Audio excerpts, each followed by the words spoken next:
Kita lupa kalilimutan ay si ako ay nagupundi ng mga matayo ng Islam.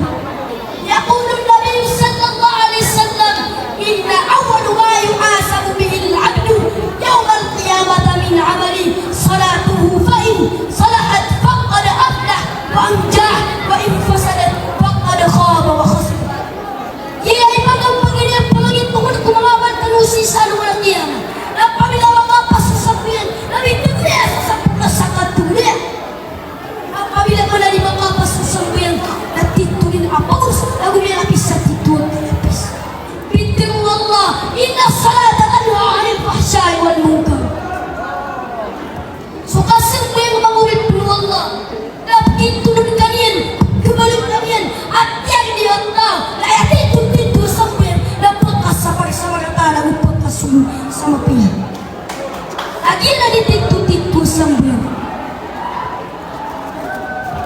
bintimu po Allah, innal hasanat yudhibna sayyat.